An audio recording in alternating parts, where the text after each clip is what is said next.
पिता और पुत्र और पवित्र आत्मा के नाम पर आमीन। जय यीशु आप सभी लोगों को और क्रिस्त में मेरे प्यारे भाई और बहनों, प्रेज द लॉर्ड। और आप सभी को डिवाइन प्रीचिंग चैनल में एक और बार स्वागत करता हूं। और मैं बिल्कुल ठीक हूं और मुझे विश्वास है आप सभी लोग भी ठीक होंगे और बढ़िया होंगे। तो मैं एक नया संदेश जो पवित्र आत्मा ने आप लोगों के लिए दी है वो मैं लेके आया हूँ। और आज मैं दो टॉपिक के ऊपर मैं आप लोगों से बात करूँगा। वैसे तो एक ही टॉपिक है, पर जो ईश्वर ने कहा है, जो उनके मुंह से निकली हुई जो शब्द है वो दो हैं। आखिर उसका अर्थ क्या है और वो परमेश्वर ने हमें क्यों ऐसे कहा है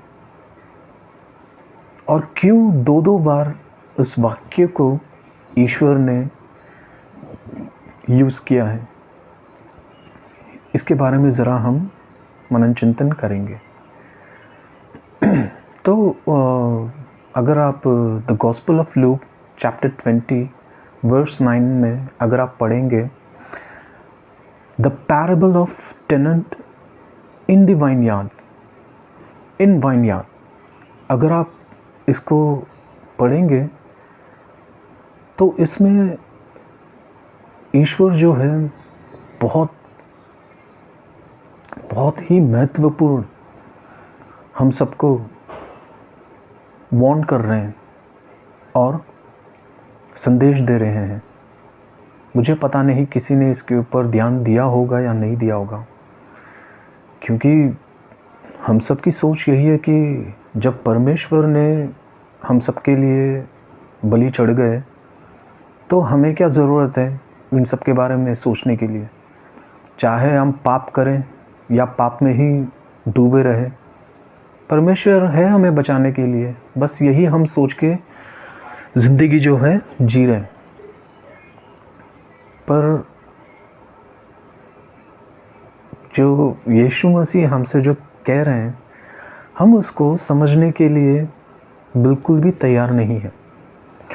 तो मैं यही समझाने के लिए निकला हूँ। परमेश्वर जो मुझसे कहना चाह रहे हैं, मैं चाहता हूँ कि जैसे मैं समझा हूँ आप लोग भी समझो। तो चलिए मैं इस दृष्टांत के बारे में मैं आप लोगों को कुछ बताता हूँ। मैं वैसे तो आप सभी लोगों को पता है, बट इसमें जो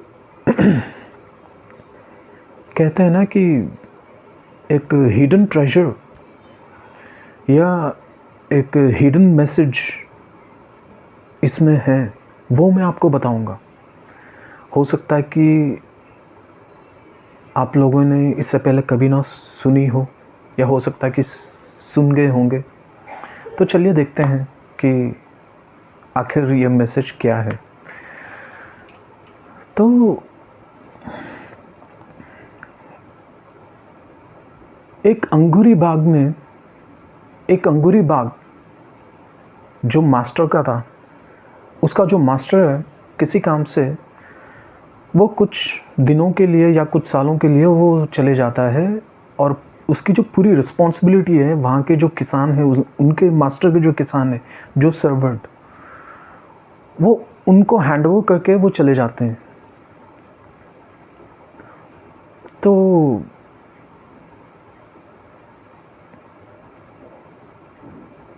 जब वो वापस आते हैं, वापस आने के बाद टाइम आता है जो उस अंगूरी बाग का जो उनको शेयरिंग मिलनी थी मास्टर को, तो वो लेने के लिए अपने सर्वेंट को भेजते हैं जो अंगूरी बाग को, विनयार्ड को जिसको दे रखे थे। तो जैसे सर्वेंट जाता है तो वो लोग उनको देखते हैं, उसको देखने के बाद वो क्या करते हैं, उसको मार के वापस भेज देते हैं। तो मास्टर देखता है कि ये क्या हुआ, इसको तो मार के भेज दिया, तो फिर वो दूसरे को भेजते हैं। तो दूसरे के साथ भी वह लोग वही करते हैं जो पहले के साथ किया, उसको भेज देते हैं वापस मास्टर के पास। तो मास्टर देखता है ये क्या हुआ, दोबारा वही इसको मार के भेज दिया। तो तीसरे को भेजते हैं, तीसरे सर्वेंट को। तो उसके साथ भी ऐसे ही होता है। तो वो मास्टर के पास जैसे वापस आता है तो मास्टर उसको देखते हैं, तो कहते हैं कि भाई ये ऐसे क्यों कर रहे हैं।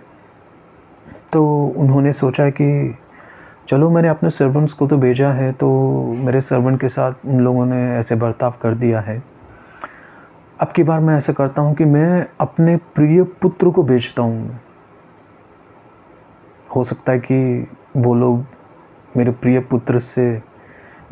पुत्र को इज़्ज़त दें और थोड़ा डरें, और वो जो मास्टर को मिलना है वो उस शेर को दे दें। तो जब मास्टर का प्रिय पुत्र आ रहा होता है तो ये लोग प्लान बनाते हैं कि ये किसको भेज दिया है, इस बार हम इसको सबक सिखाएंगे, चलो इसको हम मार डालते हैं। तो क्या होता है, फिर हम उस प्रिय पुत्र को मार देते हैं, हत्या कर देते हैं उसकी, और उसको फेंक देते हैं। तो जब ये बात मास्टर को पता लगता है तो क्या करते हैं वो, जीसस क्राइस्ट यही सवाल वहाँ जितने लोग बैठे हुए थे, खासकर ये फैरिसीज़, इनसे पूछते हैं कि क्या किया होगा। तो वो जब सही जवाब देते हैं कि मास्टर आएगा और उन सबको मार डालेगा जिसने उनके पुत्र की हत्या की। हाँ मेरे प्यारे भाई और बहनों, ये बात बिल्कुल सच है, क्योंकि उस दृष्टांत में इस बात को एक्सेप्ट किया गया है कि फरीसी ने जो कहा था कि मास्टर आएगा और इन सबको मार डालेगा, ये एकदम सही बात है। तो यहाँ पे जो मास्टर है वो है स्वर्गीय पिता, ऑलमाइटी फादर, हमारे जो खुदा है यावे, यहुआ। और जो पुत्र है जिनको मार डाला था वो है जीसस क्राइस्ट। और जो सर्वेंट्स जो भेजे गए वो थे मैसेंजर, रिप्रेजेंटेटिव्स, प्रॉफिट्स, सेंट्स, यीशु मसीह के, परमेश्वर के चुने हुए लोग, द चोजन पीपल। तो और जिसने हत्या की वो है शैतान।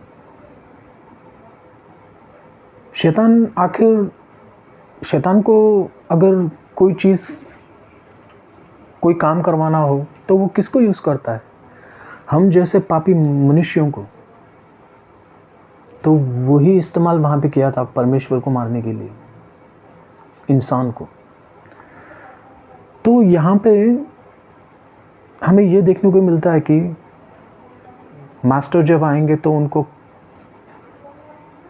मार देंगे। इस पैराबल में यही हमें मिलता है सीखने को।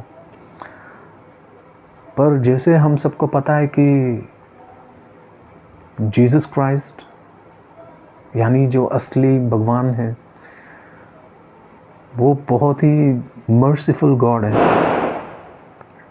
यानी कि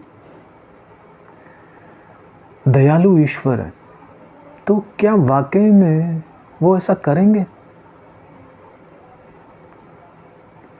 जैसे उस दृष्टांत में कहा है कि पिता आएगा और सबको मार डालेगा, तो क्या वाकई में ये सच है? इसी के बारे में हमें देखना है। तो ये पहला पॉइंट है, प्लीज़ इसको याद रखिए। और जो दूसरा पॉइंट है वो the gospel of John chapter 14 verse 24 से अगर आप पढ़ेंगे तो वहाँ पे यीशु मसीह खुद अपने मुंह से दो बातों पे, सेंटेंस पे ध्यान देते हैं। वो आमीन कहते हैं। वो क्या? माई piece what I live with you, peace what I live with you, my peace I give you.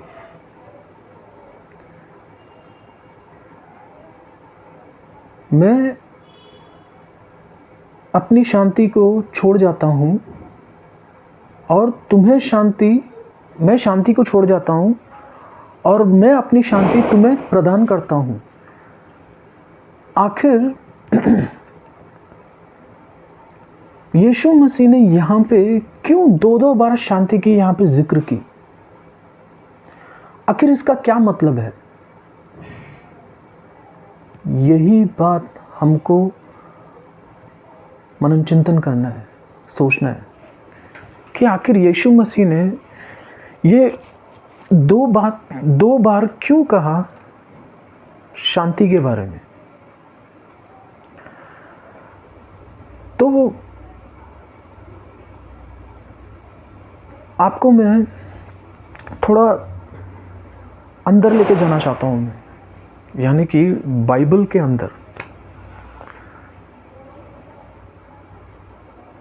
तो प्रिय क्रिस्त में प्यारे भाइयों और बहनों, जब आप जॉन चैप्टर 14 वर्स 20, मतलब जब जॉन चैप्टर 14 पढ़ेंगे, वहाँ पे आपको लॉर्ड सपर के बारे में पढ़ने को मिलेगा।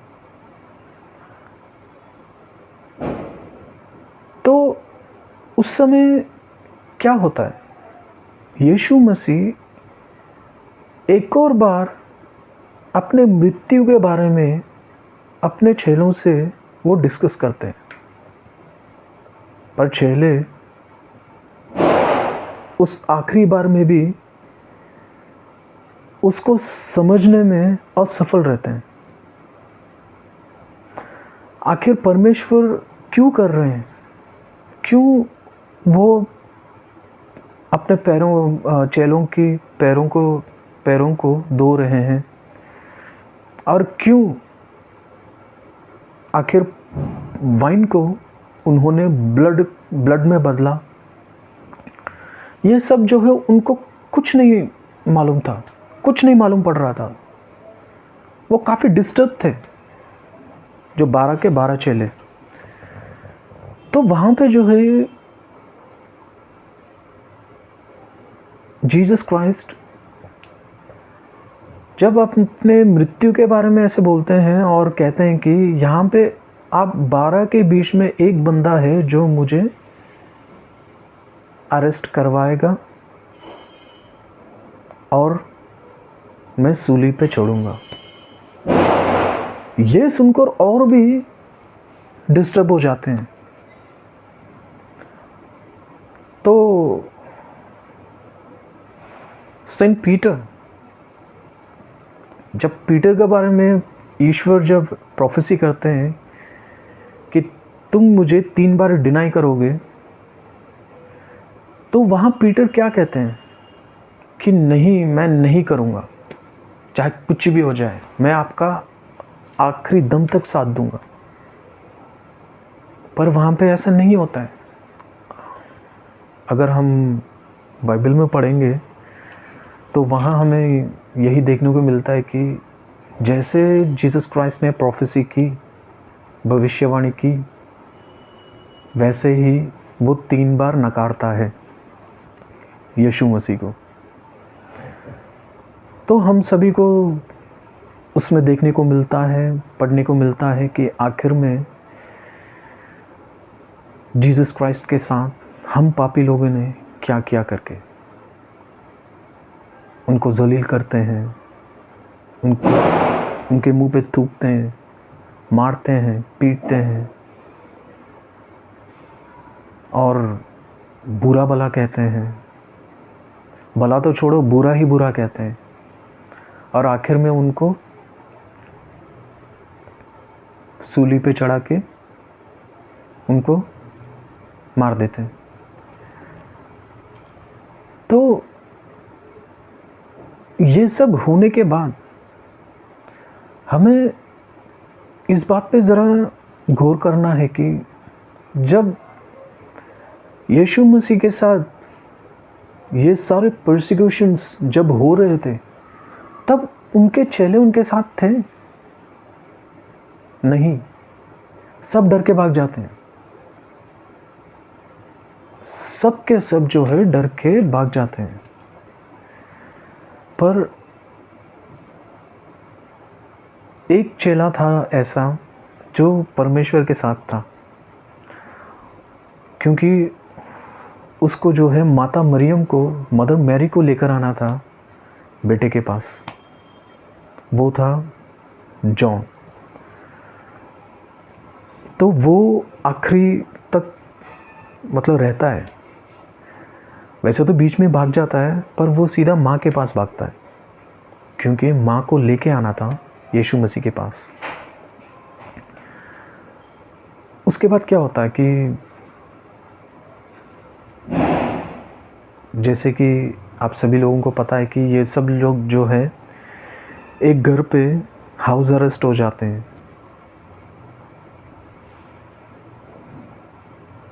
डरे हुए होते हैं, सहमे हुए होते हैं कि किस समय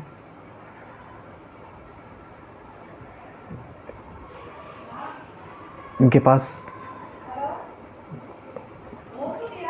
इनको परसिक्यूट करने आ जाए।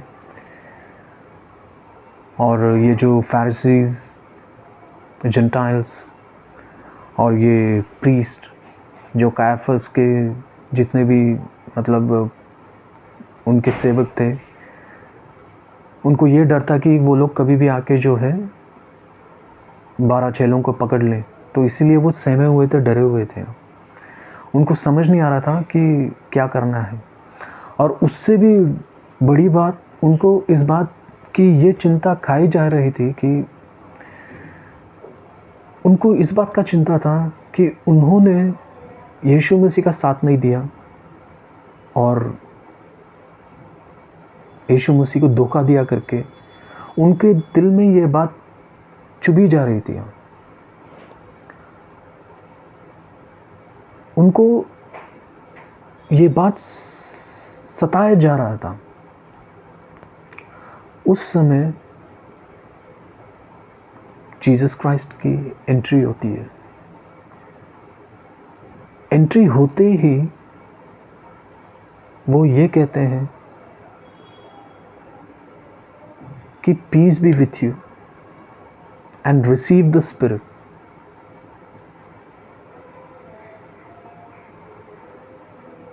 तो आप एक बात बताइए, एक डरे हुए लोग जब परमेश्वर को अचानक देखते हैं और परमेश्वर उनको ये कहते हैं कि डरो मत और तुम्हें शांति प्रदान हो और तुम पवित्र आत्मा को ग्रहण करो।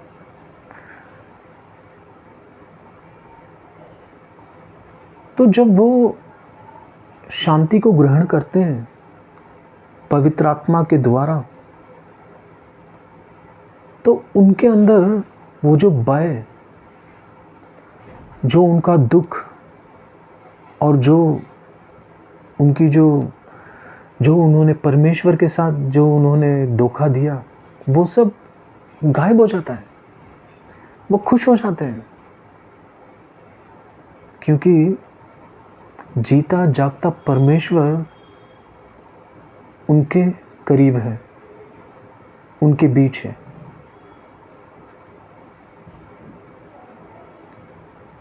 तो वो जो शांति उन्होंने दी है ना परमेश्वर ने, ये शांति मतलब बहुत ही प्रेशियस होता है। इस शांति के बारे में वही लोग बता सकते हैं जिन्होंने महसूस की है।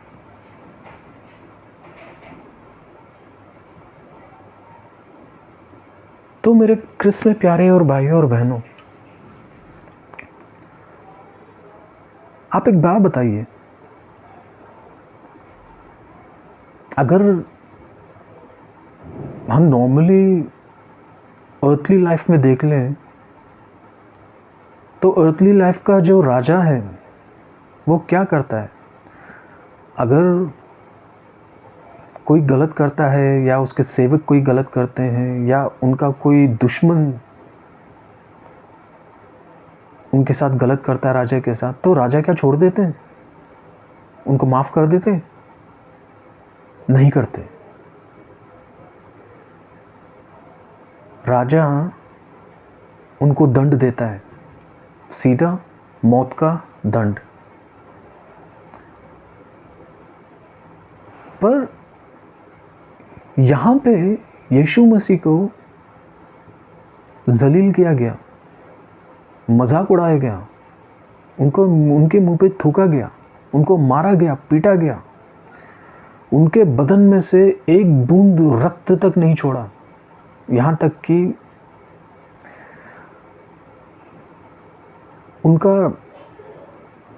उनके अंदर जो हम एक बॉडी के अंदर जो पानी रहता, उस पानी तक को नहीं छोड़ा। आखिर में हमने उनको मौत के घाट उतार दिया। तो क्या परमेश्वर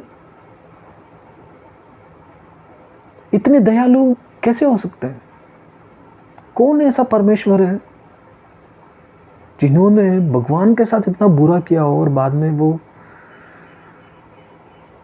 ये तक कहते हैं कि मैं तुमको माफ करता हूं। तो यहां पे जो दो पीस के बारे में जो बात कर रहे हैं ना, जो दो शांति के बारे में, अब लोगों को यही बात समझना है। दृष्टांत में जो मैंने आपको सुनाया था पहले, लूका 20 और 9 में, the gospel of Luke chapter 20 verse 9 में जो दृष्टांत, जो टेनेंट इन द विनयार्ड, उसके बारे में जो कहा था, तो परमेश्वर यहाँ आके क्या कह रहे हैं? आखिर में परमेश्वर क्या कह रहे हैं कि मैं आऊँगा और जिन्होंने मेरे बेटे को मारा है मैं सबको मौत के घाट उतारूंगा।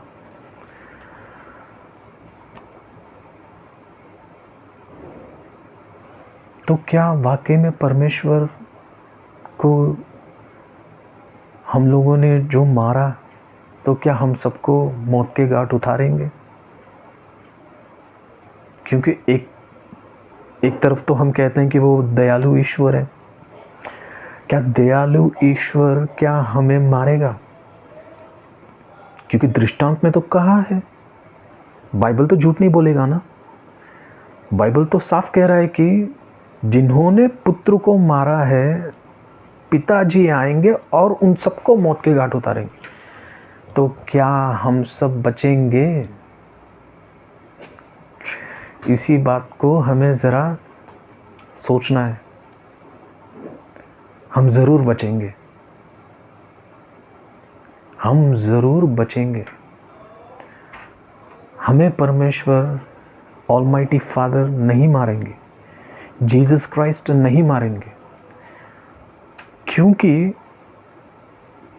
एक उन्होंने दो शांति प्रदान की है। वो कहते हैं कि मैं शांति छोड़ जाता हूँ और अपनी शांति तुम्हें दे रहा हूँ। तो वो कौन सी शांति है मेरे क्रिस्त में प्यारे और भाइयों और बहनों? पहली शांति,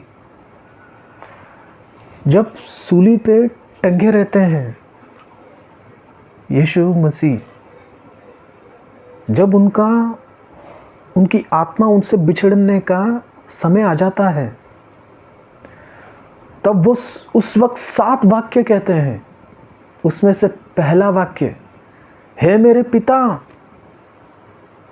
इन सबको माफ कर दीजिए क्योंकि इनको नहीं पता कि ये लोग क्या कर रहे हैं।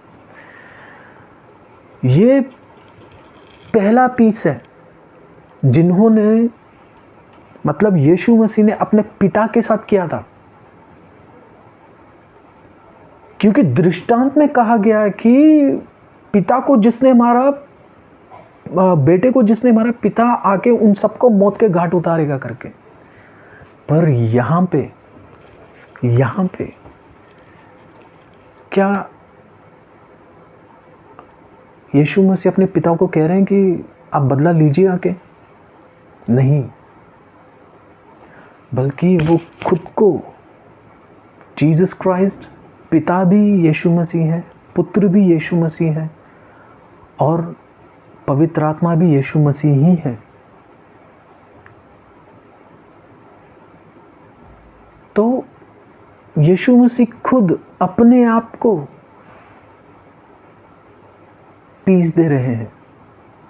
यानी कि बेटा पिता को शांति दे रहा है और कह रहा है कि पिताजी, ये सारे अपने ही बच्चे हैं, मगर ये बहकाव में आ गए हैं, ये अंधकार में जी रहे हैं, इसीलिए इनको बिल्कुल भी नहीं पता ये लोग क्या कर रहे हैं।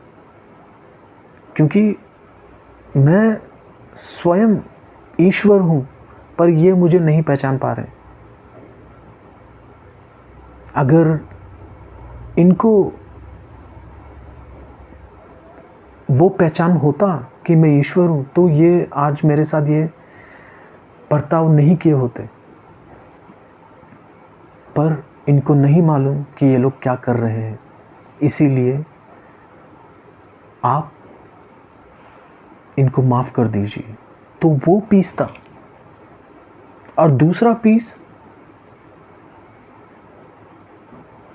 जब लॉर्ड सपर में जीसस क्राइस्ट प्रोफेसी करते हैं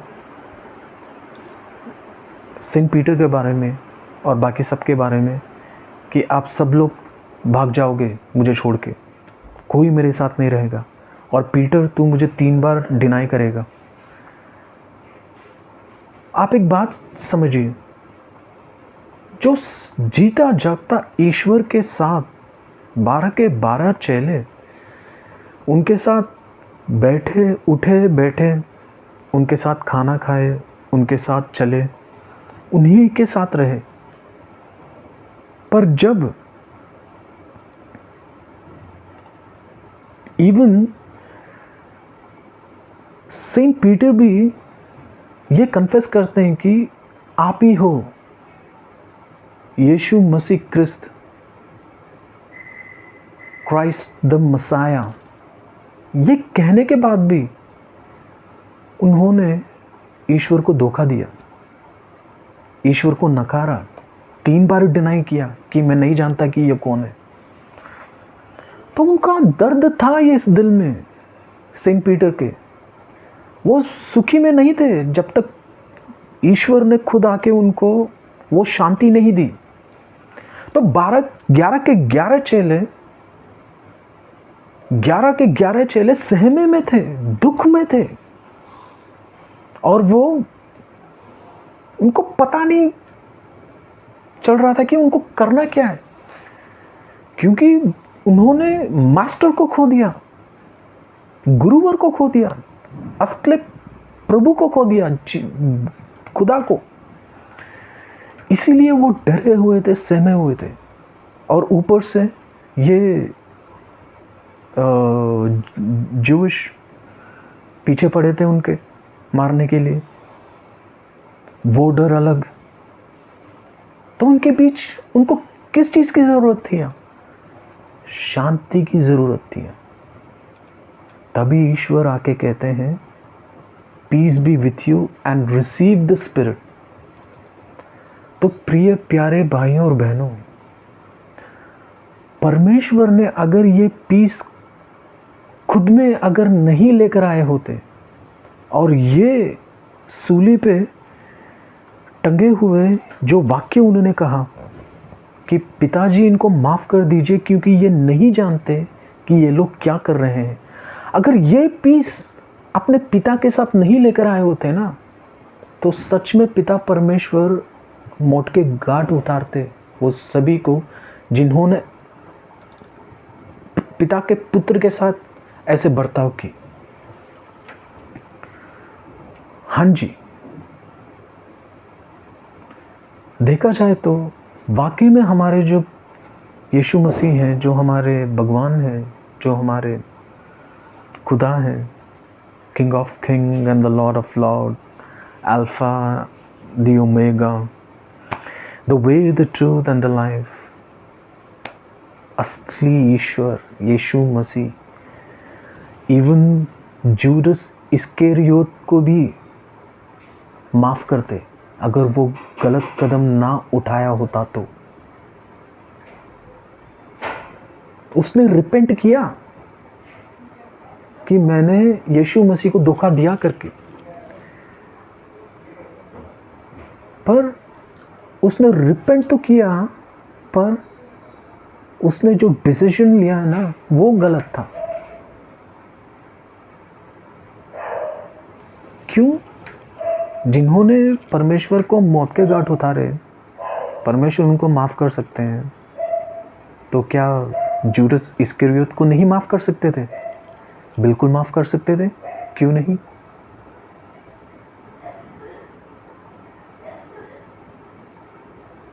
तो इसका यही अर्थ मैं आप लोगों को बताया। देखिए प्रिय क्रिस्त में प्यारे भाइयों और बहनों,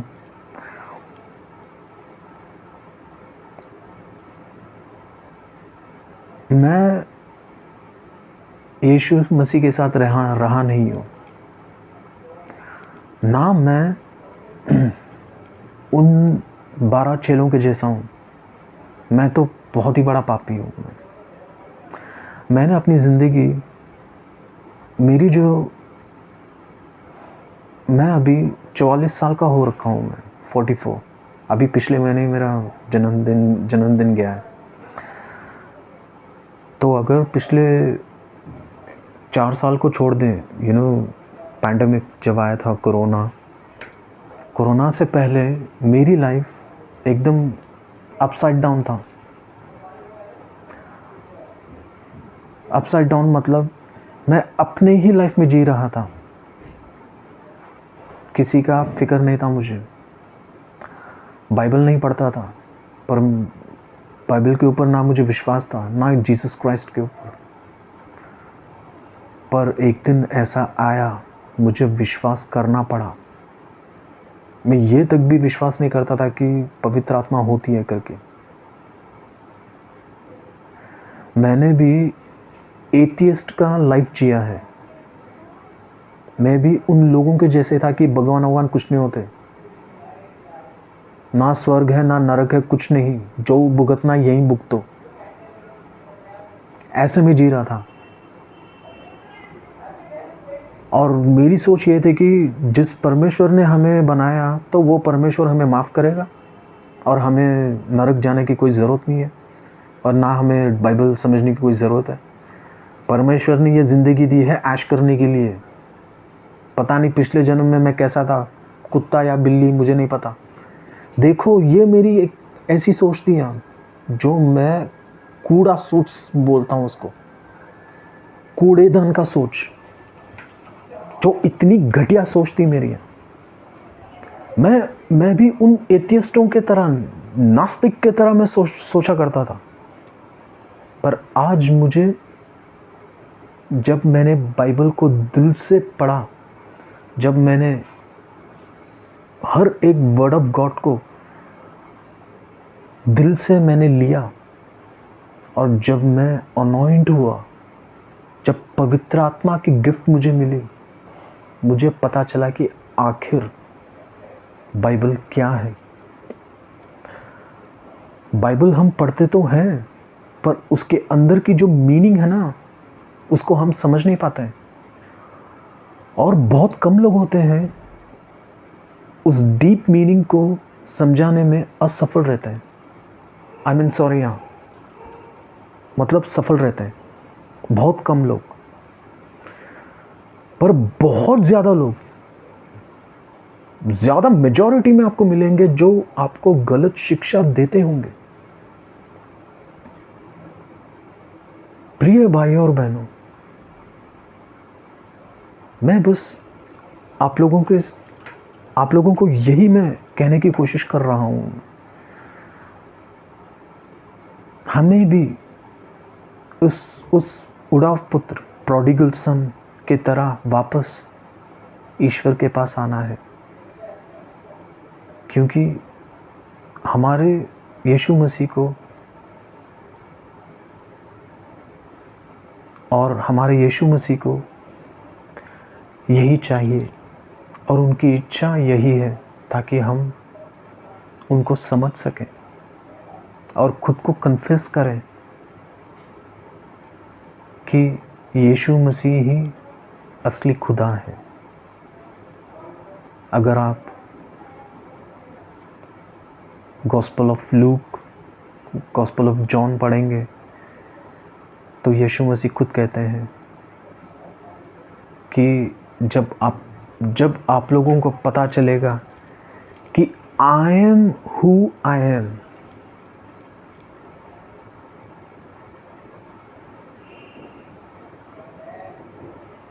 I am who I am कहाँ, ये हमें कहाँ देखने को मिलता, कहाँ पढ़ने को मिलता है? एक्सोडस में, जब मूसा पूछते हैं कि फ़िरौन अगर मुझसे पूछेगा कि अब तुम्हारे ईश्वर का नाम क्या है तो मैं क्या बोलूँगा, तो परमेश्वर कहते हैं जाके उनको बोलो I am who I am.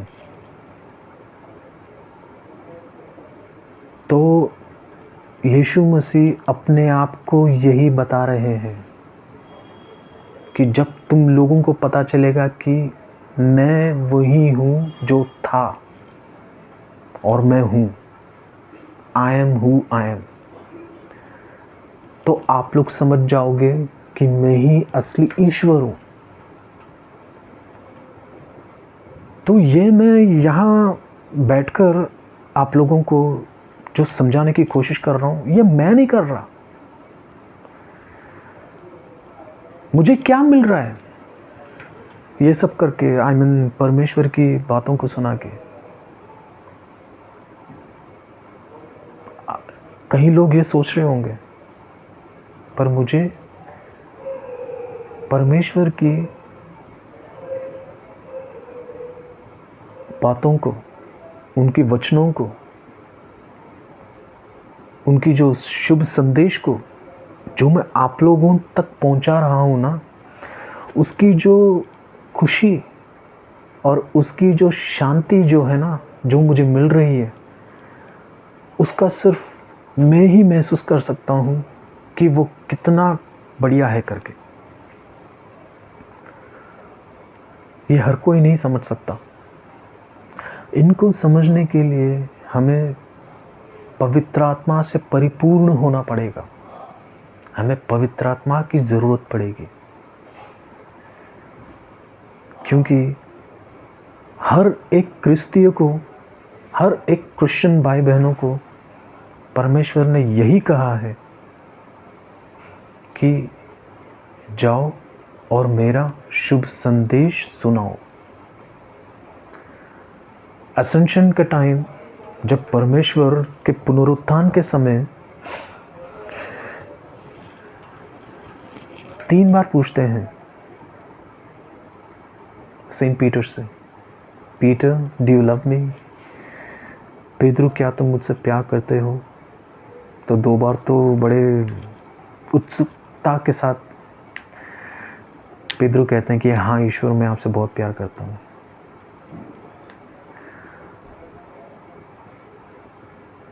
तो तीसरी बार जब ईश्वर बड़े प्यार से उसको देख के ये कहते हैं कि तीसरी बार, क्या तुम मुझसे प्यार करते हो, तो पेदरू के पास कोई जवाब नहीं रहता है। तो वो ये कहता है कि ईश्वर, आप तो सब जानते हैं।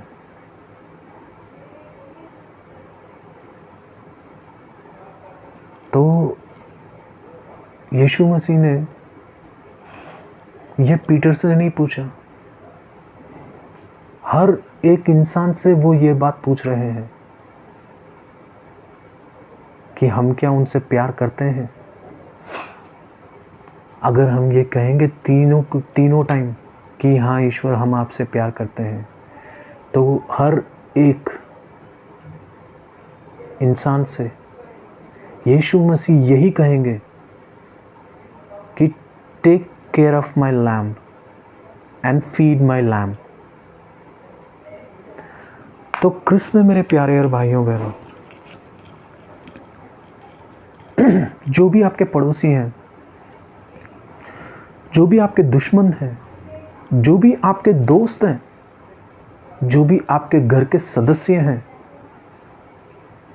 आपके बच्चे हो, आपके माता पिता हो, आपकी पत्नी हो, कोई भी हो, उन सबकी रिस्पॉन्सिबिलिटी आपकी बनती है। हम जैसे सच्चे विश्वासी को बनती है। तो हमें भी एक दूसरे का ख्याल रखना चाहिए और उनको, अगर वो पाप में जी रहे हैं, उनको उनके पाप से बचाना हमारा कर्तव्य है। यीशु मसीह के बारे में उनको बोलना हमारा कर्तव्य है। बाइबल का सही अर्थ हर एक को पहुंचाना हमारा ज़रूरी है। यही पीटर ने ईश्वर को प्रॉमिस किया था और यही परमेश्वर यानी कि यीशु मसीह पीटर से चाहते थे और पीटर के द्वारा हम सबसे यही चाहते हैं। आप एक बात समझिए, क्या यीशु मसीह को पता नहीं था कि जूडस इस्करियोत जो है मुझे फंसाएगा, मुझे धोखा देगा, या सेंट पीटर वो मुझे 3 बार डिनाई करेंगे, या मेरे जितने भी 12 डिसाइपल, 11 डिसाइपल जूडस को छोड़ के, ये सब जो है मुझे छोड़ के भाग जाएंगे और सेंट पॉल मेरे विरुद्ध खड़ा होगा। पर एक दिन आएगा कि वो दमास्कस में मुझे मिलेगा, मैं मतलब इनकाउंटर होऊंगा और उसकी दृष्टि छीन लूँगा और वही 3 दिन के बाद उसको मैं लौटाऊंगा। फिर उसको विश्वास आएगा मेरे ऊपर, और जो परसिक्यूशन मेरे भाई बहनों के ऊपर जो कर रहा था सेंट पॉल, और वही बंदा मेरे बारे में आप प्रचार करेगा जाके। तो परमेश्वर को यह सब पता था ना। परमेश्वर को यह भी पता है कि हम कितने वीक हैं। परमेश्वर को पता था कि आज ये लोग जो मुझे डिनाई कर रहे हैं, यही लोग आगे जाके मेरा कार्य करेंगे। क्यों पीटर ने डिनाई किया था? क्यों जूडस इस्करियोत ने परमेश्वर को फंसाया था? क्यों 11 के 11 चेले परमेश्वर को छोड़ के आखिरी टाइम पे भाग गए थे। वो यही कारण था कि हम पवित्र आत्मा से परिपूर्ण नहीं थे, हम अनॉइंट नहीं थे, पवित्र आत्मा हमें नहीं मिली थी। पर मेरे क्रिस्त में प्यारे भाइयों और बहनों, परमेश्वर कहते हैं 40 दिन तुम्हें जेरूसलम में रहना होगा,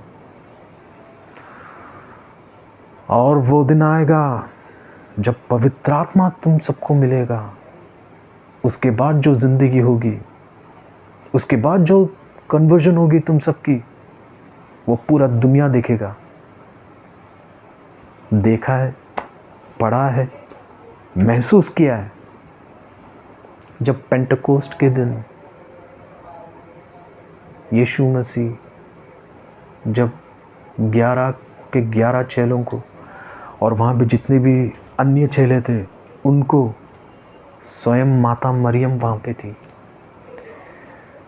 जब उन सबको पवित्र आत्मा मिलती है तो वो लोग अन्य भाषाओं में बात करने लगे।